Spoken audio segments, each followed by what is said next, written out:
Hai teman, selamat datang di channel SKT New. Jangan lupa pada teman-teman untuk like, komen, dan subscribe supaya tidak ketinggalan update dari channel ini. Mimin ucapkan terima kasih. Selamat menyaksikan. Aku ingin bercerai dengan Arsen. Satu kalimat itu Sheila sampaikan di hadapan kedua orang tuanya begitu dirinya baru saja sampai di rumah. Baik Anita maupun Adam sama-sama kaget begitu mendengarnya. "Apa kamu bilang?" tanya Adam yang bangkit berdiri. "Anak yang aku kandung bukan anak Arsen. Aku ingin bercerai dengannya." "Apa?" Air muka Adam menegang pertanda bahwa ia benar-benar kaget dengan ucapan Sheila. "Kamu bilang apa?" tanyanya. "Kamu bilang apa barusan?" bentaknya tiba-tiba. "Mas." Anita segera menghampiri suaminya. "Kamu gila. Berani sekali kamu mengatakan anak kamu bukan anak Arsen." Perang. Adam menyerak seluruh benda-benda yang berada di dekatnya. Mukanya memerah pada menahan amarah yang memuncak, bersamaan urat lehernya yang mengeras. Namun biarpun begitu Sheila memutuskan untuk tidak takut. "Memangnya kenapa?" "Pak, ini hidup aku. Terserah aku. Sudah cukup Papa memperalat aku. Papa bukan ayah kandung aku. Seharusnya Anda malu karena telah mempermainkan seorang anak yang bukan darah kandung Anda sendiri." "SHLLA," bentak Anita lagi. "Kenapa, Ma? Tenang aja. Aku gak akan pulang lagi ke rumah ini. Tapi aku juga gak akan tinggal di jalanan. Arsen masih lebih baik daripada kalian. Biarpun aku mengkhianatinya, dia berjanji akan membagi hartanya untuk aku serta anak aku. Dan aku harap Papa dan Mama gak akan jadi pengemis." "Sialan kamu ah." Sheila memejamkan mata saat Adam hendak menamparnya. Namun tamparan itu ternyata tidak terjadi karena Adam merasakan sesuatu yang sangat menyakitkan di area jantungnya. Adam meremat dadanya begitu erat. "Ah, jantungku!" Erang Adam yang perlahan jatuh ke lantai. Mas, kamu kenapa?" "Mas." Anita ikut mensejajarkan dirinya dengan Adam.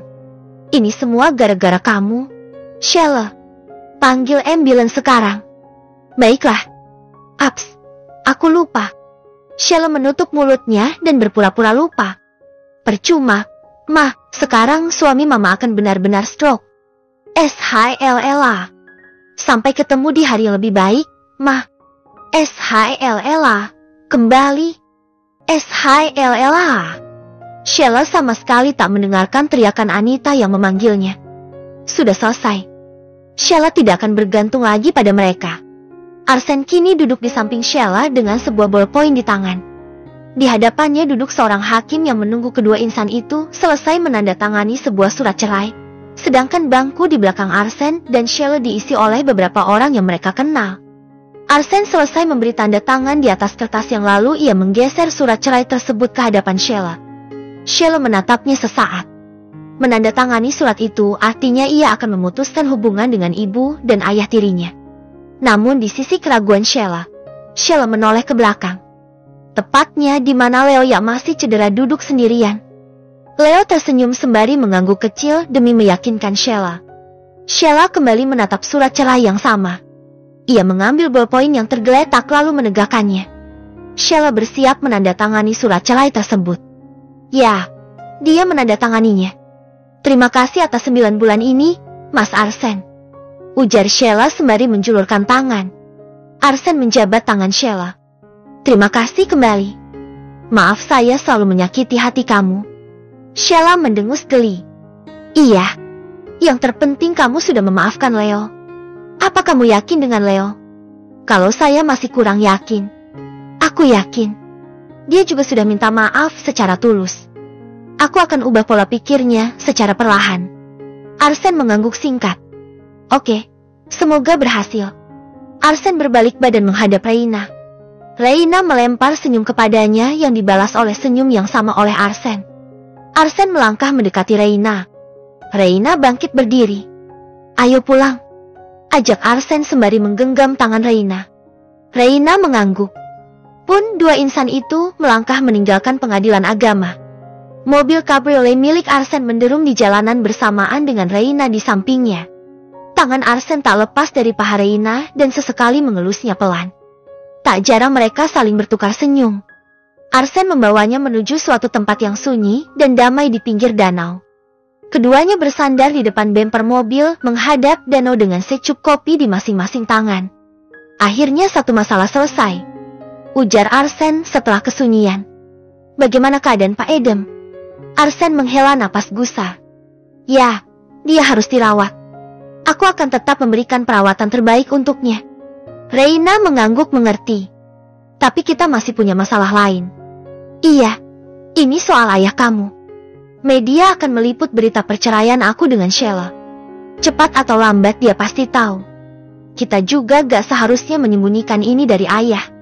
Tapi aku yakin dia gak akan memberi restu kalau tahu Sheila ternyata adalah kakak kandung kamu. Terus gimana? Aku juga gak mau membohongi ayah terlalu lama. Cuma aku takut kondisi ayah memburuk. Jangan khawatir. Aku akan meyakinkan ayah. Sheila juga harus tahu siapa kamu sebenarnya. Dengan begitu kita bisa minta bantuan dari Sheila untuk meyakinkan ayah. Reina menunduk lesu.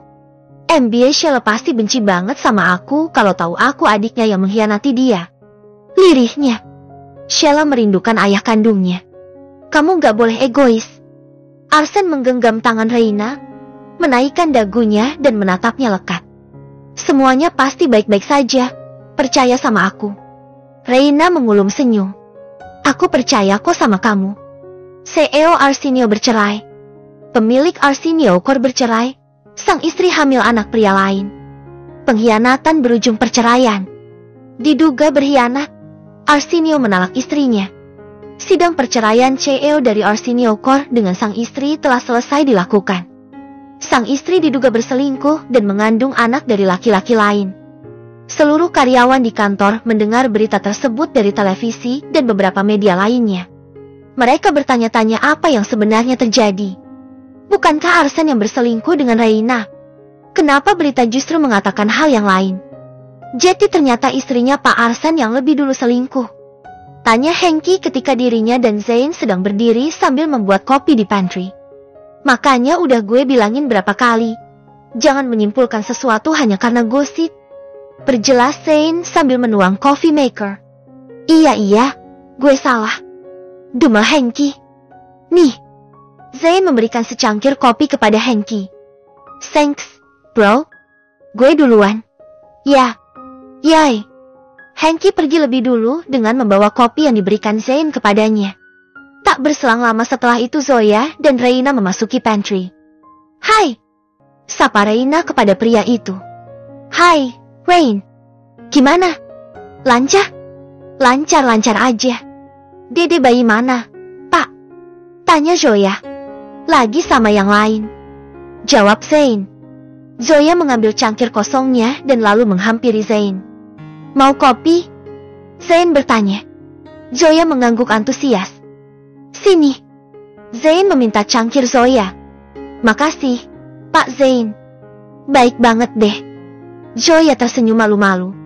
Reina melotot kaget melihat ekspresi yang ditunjukkan oleh Zoya. Ada apa ini? Thanks, Kak Zain. Ujar Reina setelah cangkirnya diisi penuh. Reina melangkah pergi bersama Zoya. Mau dong, Pak Zain. Ujar karyawan lain yang baru saja datang. Heh, saya bukan barista. Bikin sendiri. Omel Zain. Lama-lama bisa seharian Zain di pantry. Reina dan Zoya tertawa mendengarnya. Selama langkah keduanya menyusuri koridor, Reina menyenggol lengan Zoya. Cih, udah punya crush aja di sini. Goda Reina berbisik-bisik. Apa sih, Lei? Zoya menahan senyum. Spek lo gak main-main? Ya, Kak Zain nih, cuy. Banyak lo secret admirer-nya. Namanya juga cakep gitu. Zoya mencilat bibir bawahnya. Ekspresinya tiba-tiba menyendu. Tapi orang kayak gue gak pantas lagi buat suka sama siapa-siapa. Ujarnya lesu. Kalau ngomongnya gitu, gue kupu-kupu malam. Rain, you know it. Kak Zain juga duda. Pikir Reina. Bedalah. Langkah Zoya terhenti menghadap Reina. Dia berhubungan secara halal dan dengan satu orang yang tetap orang yang dicintainya. Sedangkan gue gonta-ganti dengan orang yang gak gue kenal sama sekali. Coy, Wajah Reina ikut muram. Ya, beginilah hidup. Sesusah-susahnya hidup lo masih punya ayah. Sementara gue nggak punya siapapun lagi. Cuma ada gue dan anak yang udah gue jual. Kalau ada level neraka, mungkin gue akan masuk ke level terendah. Mata Reina berpindah cepat hanya supaya air matanya tidak tumpah. Ah, kenapa suasananya jadi melankolis gini? Ya, gerutunya. Hehe, sorry. Dahlah, yuk. Gue lapar. Joya melanjutkan langkahnya dengan merangkul Reina. Traktirin gue ya, Bumil. Bentar lagi kan lo nikah sama konglomerat. Haha, aman. Kapanpun lo minta traktir. Orsino resmi bercerai dengan istrinya.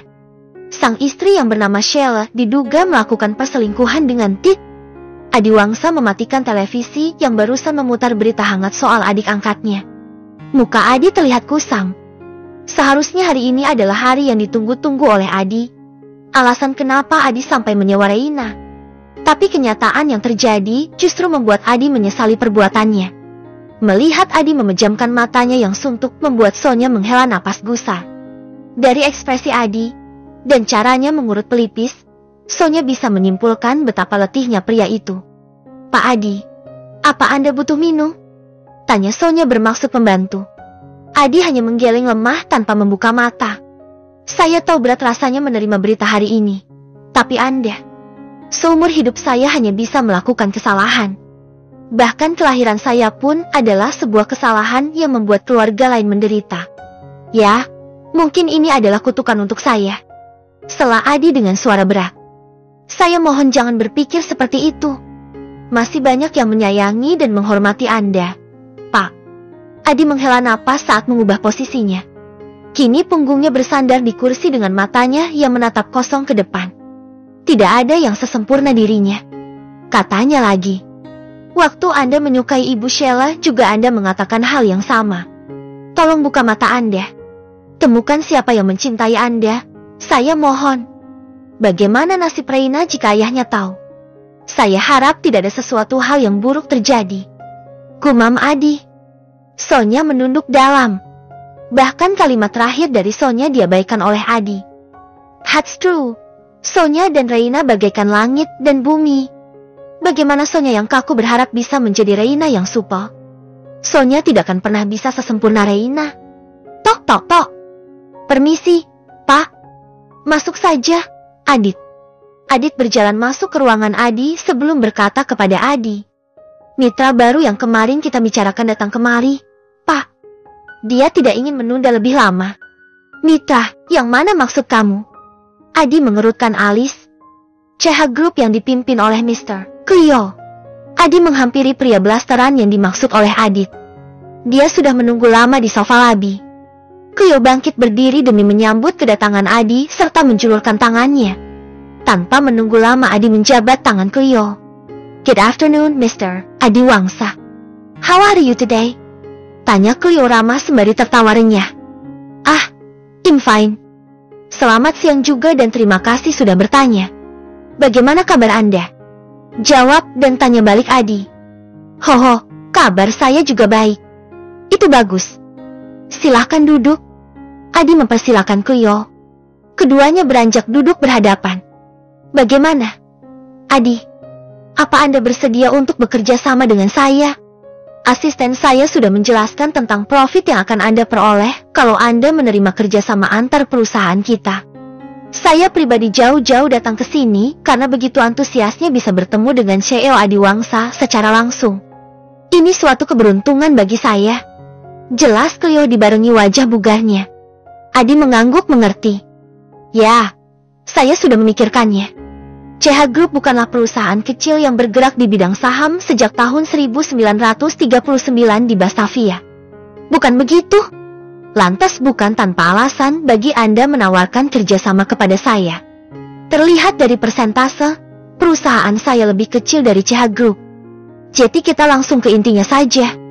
Setengah wajah Adi condong ke depan dengan tatapannya yang lebih serius ia bertanya. Apa yang Anda inginkan sebenarnya, Mr. Cleo?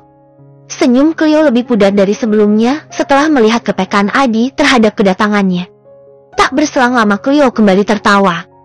Ternyata saya salah sangka. Pikiran Anda lebih kritis dari yang saya duga. Memang saya tidak salah mencari pemain. Cleo memperbaiki posisi duduknya. Jadi begini, Adi. Mulainya kemudian. Saya dengar kamu memiliki kontroversi dengan Arsenio. Tampaknya kalian bersaing satu sama lain. Ya, itu memang benar. Bertahun-tahun saya bermitra dengannya. Bahkan bisa dikatakan saya berpengaruh besar dalam kesuksesannya sekarang. Seharusnya saya diberi sertifikasi, tetapi yang saya dapatkan justru adalah air tuba. Arsen memutuskan kerjasama secara sepihak setelah menghajar saya habis-habisan. Ya, temperamennya memang sangat buruk. Jujur saja saya sangat kecewa dengannya. Oleh sebab itu saya datang kemari untuk meminta kerjasama yang saya jamin akan sangat menguntungkan perusahaan Anda ke depannya. Adi memberi jeda diam selama dia berpikir jernih. Anda cukup dekat dengan Arsen dan mengenal sosok itu jauh lebih dalam daripada saya. Bukan tidak mungkin Anda mengetahui banyak kelemahan dari Arsenio. Cukup katakan apa saja dan saya akan beri semua yang Anda minta. Sederhana sekali, bukan? Itu tidak sederhana, Mister. Memberitahu kelemahan seseorang kepada orang lain adalah kecurangan yang sangat besar. Saya dengan Arsen memang bersaing, tetapi persaingan kami secara sehat. Maka saya tidak akan memasang harga murah untuk itu. Cleo semakin yakin kalau Adi bukanlah pria lengah yang bisa ia permainkan. Sayang sekali. Berapapun yang Anda minta. Jawab Cleo demi meyakinkan Adi sekali lagi. Apa Anda yakin tawaran ini bisa membuat saya puas? Saya yakin. Adi menyunggingkan sebelah bibir. Ia merasa tertarik untuk mencoba, apalagi sebuah ide muncul di kepalanya. Untuk saat ini kelemahan Arsen hanya satu. Ujar Adi sebagai kalimat pembuka kalau ia baru saja menerima kerjasama dengan Cleo. Bisa Anda katakan apa itu? Seorang wanita bernama Reina. Sayang, boleh tolong ambilin remote TV gak? Pinta Sheila yang sore ini sedang duduk di sofa berhadapan dengan televisi. Sebentar ya, sayang.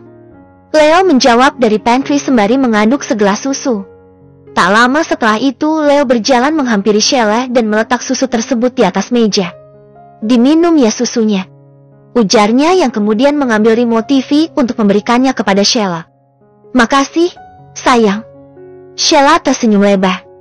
Leo duduk di samping Sheila. Ia menatap Sheila dari samping berlama-lama sampai membuat Sheila terganggu. Kamu kenapa liatin aku begitu? Tanya Sheila akhirnya. Aku udah kecewain kamu berulang kali. Tapi apa sih alasan kamu tetap bertahan dengan hubungan kita? Balik tanya Leo dengan muka musamnya. Kamu sendiri tetap bertahan sama aku. Kenapa? Leo menghela napas panjang. Aku sempat benci sama kamu sampai niat celakain kamu. Tapi entah kenapa di hadapan Arsen kamu justru mohon-mohon supaya Arsen maafin aku. Saat itu aku sadar kalau aku terlalu jahat. Seharusnya kamu bisa dapat yang lebih baik. Adiwangsa bahkan menyukai kamu lebih dari yang kamu tahu. Tapi kamu tetap memilihku. Maaf, Sheila. Hidup kamu menderita karena aku juga. Kamu kan udah minta maaf dan aku udah maafin kamu. Sheila menggenggam tangan Leo. Aku mau kita ngulang semuanya dari awal. Aku tahu sekarang kamu masih kesal karena rencana kita selama ini gagal. Tapi aku mohon supaya kamu berubah. Ini semua udah cukup. Kok? Aku pasti berubah, sayang.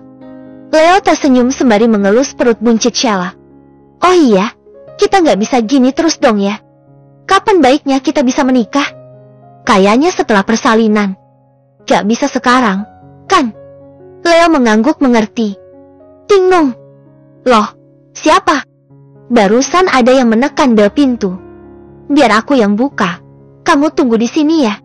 Aju Leo yang lalu bangkit berdiri. Leo membuka pintu dan mendapati Reina sebagai tamunya. Hai. Sapa Reina canggung. MB Sheila ada? Tanyanya. Ada di dalam. Kenapa? Aku izin masuk boleh? Silakan. Reina mengucap salam saat berjalan memasuki rumah tersebut. Selang beberapa langkah Reina sampai di ruang tengah tempat Sheila duduk sendirian. Kamu, ngapain kamu kesini? Tanya Sheila sinis. Aduh, masih aja sinis. Gak mau damai aja sama aku gitu? Tanya Reina usai memutar bola mata. Reina memandang sekeliling ruangan tersebut. Gimana rumah barunya? Bagus. Sheila mendengus geli. Apa yakin kedatanganmu kemari karena ingin damai? Pertanyaan Sheila membuat Reina terdiam. Tujuannya datang ke sana. Sebenarnya Reina sudah mempersiapkan diri, bahkan berlatih beberapa kali karena dirinya ingin mengatakan yang sejujurnya kepada Sheila tentang statusnya. Tapi justru sekarang lidahnya terasa keluh. Iya, apa salah? Sheila mengurut pelipisnya yang tiba-tiba terasa pening. Sebaiknya jangan dulu. Sela Leo. Sheila masih rentan dengan berita yang tersebar di media. Kamu bisa lihat sendiri kalau kehamilannya mendekati hari-hari. Jangan bikin dia tertekan. Enggak. Gak apa-apa. Leo, aku yakin ada yang ingin dia katakan. Sheila menarik napasnya panjang-panjang sebelum mengembuskannya. Tinggal bilang aja apa yang mau kamu bilang. Namun bukannya mengatakannya, Reina hanya diam saja. Perkataan Leo ada benarnya. Kalau Reina mengatakan rahasia itu sekarang, bisa-bisa terjadi sesuatu pada persalinannya. Mungkin tunggu sampai Sheila berhasil melahirkan. Tapi Reina harus mencari alasan lain sekarang. C cuma mau bilang, kalau nikah jangan lupa undang aku. Jawaban yang aneh, sangat aneh. Tapi sayangnya Reina tak bisa mencari jawaban lain selain itu. Masa bodoh lah. Sebelum menahan rasa malu, Reina langsung beranjak pergi dari sana bahkan tanpa kata pamit. Hah? Dia udah gak waras? Kesal Sheila yang sebenarnya bingung juga. Sheila hanya bisa menganga lebar memandang kepergian Reina hingga menghilang. Mungkin dia lelah. Reina kembali ke mobil dengan keringat dingin. Apa-apaan sih? Rain? Malu-maluin banget. Dumel Reina sembari mengipasi dirinya dengan tangan. Pak, kita pulang sekarang. Perintahnya kepada sopir. Sore ini Zain terlihat panik karena suhu badan bayi kecilnya lebih hangat dari biasanya. Zain baru saja pulang dari rumah sakit demi memeriksa keadaannya. Tapi sekarang bayi itu masih saja merengek. Sayang, Papa nggak tahu harus gimana lagi. Kamu jangan sakit gini, dong. Jangan pikir Papa khawatir. Cemas Zain sembari menimang sang anak yang masih saja menangis. Sud, jangan nangis terus ya, Zayla. Kamu kangen Mama ya? Papa juga kangen sama Mama. Kok? Kalau kamu kangen sama Mama jangan rewel gini, ya. Nanti Mama sedih. Zain menghela napas gusar. Tangis bayinya tak kunjung berhenti. Saya harus hubungi siapa? Demam Zayla gak akan reda kalau gini terus. Zain berpikir kritis. Zain tidak bisa menemukan orang lain dalam benaknya selain Zoya. Bukan sekali dua kali Zoya menenangkan anaknya yang rewel. Kira-kira bakal ganggu Zoya gak? Yah, gumamnya. Sud, sayang, tim ya kamu. Kayaknya emang gak ada pilihan lain. Zain mengambil ponselnya dan segera memanggil perempuan itu. Halo, Pak. Ada yang bisa saya bantu? Apa kamu bisa ke rumah saya sekarang? Saya butuh bantuan. Anak saya demam. Akan saya bayar berapapun waktu kamu. Dede bayi demam. Bruk. Ouch. Bisa kok bisa. Kirim lokasinya ya, Pak. Zain sedikit kaget karena mendengar suara dentuman dari seberang disusul dengan ringisan Zoya. Sudah bisa ditebak kalau Zoya terjatuh. Oke, terima kasih. Ting nong. Zain segera menuju pintu rumahnya usai bel berbunyi. Ternyata cepat juga Zoya sampai. Bagaimana tidak? Zoya buru-buru pergi tepat setelah Zain mengiriminya alamat rumah. Zain membukakan Zoya pintu. Malam, Pak Zain. Mana dede bayi? Zoya langsung panik. Dirinya langsung mengambil alih bayi kecil itu dari pangkuan Zain. Dia demam dari pagi. Terang Zain. Ayo masuk. Ajaknya yang melangkah masuk disusul oleh Zoya. Maaf saya merepotkan. Saya bingung banget harus minta tolong ke siapa. Dari tadi Zayla nggak berhenti nangis. Saya khawatir dia kenapa-kenapa. Gak apa-apa, Pak. Saya nggak merasa terganggu. Zoya menimang kecil Zayla sembari menenangkannya. Lepaskan aja jaketnya, ya.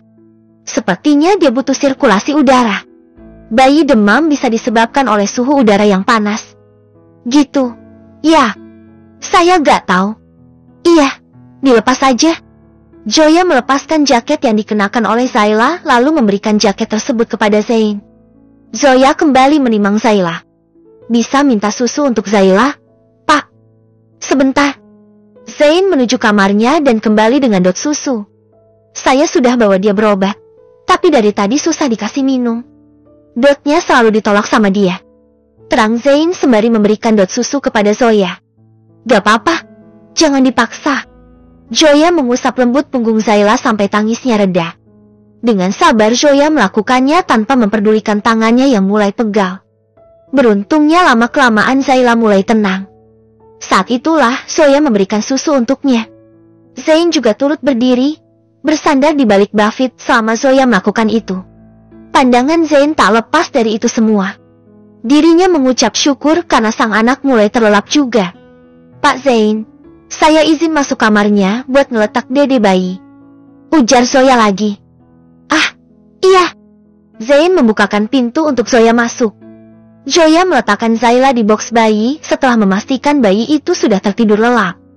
Zoya tersenyum teduh melihatnya, lalu berjalan keluar dari kamar itu. Zain turut mengikutinya. Padahal saya melakukan hal yang sama, tapi dia justru menangis lebih keras. Zain menjelaskan disusul dengan napas gusarnya. Zoya tertawa kecil. Pelukan perempuan itu berbeda dari pelukan laki-laki. Lagian tadi dia kepanasan. Bukannya lebih bagus kalau pakai baju hangat? Ya, tergantung sakitnya apa. Jadi begitu. Oh iya, duduk sebentar. Saya buatkan minum. Zoya mengangguk kaku. Zain pergi ke dapur sementara Zoya duduk di minibar sembari menunggu.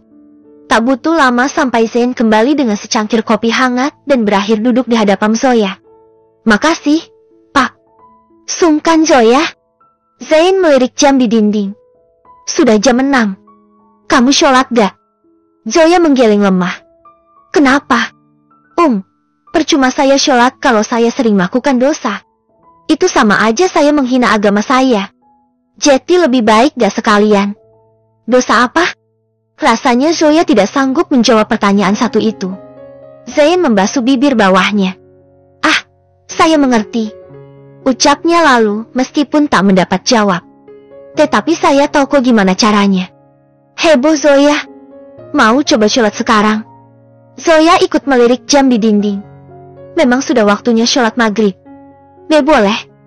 Jawabnya kaku. Zain tersenyum kecil. Tunggu di sini. Laki-laki itu kembali masuk ke kamarnya dengan hati-hati.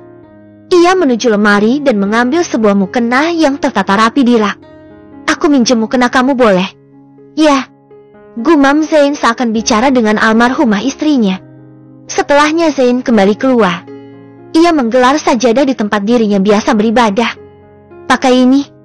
Berinya kepada Zoya. Zoya meratap mukena putih yang disodorkan Zain. Boleh saya pakai? Tanyanya. Boleh. Zoya menerimanya. Mereka mulai menunaikan sholat berdua. Zoya tidak menyangka akan melakukan hal tersebut setelah sekian lama, apalagi bersama dengan orang lain. Walau sedikit kaku, Zoya berhasil menyelesaikan sholatnya. Assalamualaikum warahmatullah. Assalamualaikum warahmatullah. Zain memberi salam usai sholatnya berakhir. Begitu pula dengan Zoya yang melakukannya di samping belakang Zain. Di luar kesadarannya Zain justru berbalik ke belakang dan menjulurkan tangan. Zoya yang melihatnya sempat bingung. Tapi dengan polosnya Zoya mencium punggung tangan Zain layaknya seorang imam. Belum sempat Zoya melepaskannya, Zain tersadar. Dia langsung menarik tangannya sementara mukanya panik. Maaf. Saya hilaf. Ujarnya canggung. Zoya menggaruk tengkuknya. Kak, kenapa kamu malah terima? Tanya Zain lagi. Hehe, saya kira tren terbaru gitu. Maaf ya, Pak. Astagfirullah. Enggak, gak apa-apa. Saya yang salah. Zain hilang akal. Lantas ia bangkit berdiri dan pergi mendahului Zoya. Selama sholat berdua, Zain merasa seperti sedang bersama istrinya. Mungkin karena Zoya mengenakan mukena sang istri, makanya tanpa sadar Zain melakukan hal tersebut. Seumur-umur gue ketemu sama banyak laki-laki, baru kali ini ada satu laki-laki yang ngajak gue sholat. Zoya tertawa miris. Seandainya gue yang pendosa ini pantas memiliki orang beriman seperti dia. Ya Allah, sekiranya Engkau berikan hamba jalan untuk berubah menjadi pribadi yang lebih baik lagi. Amin.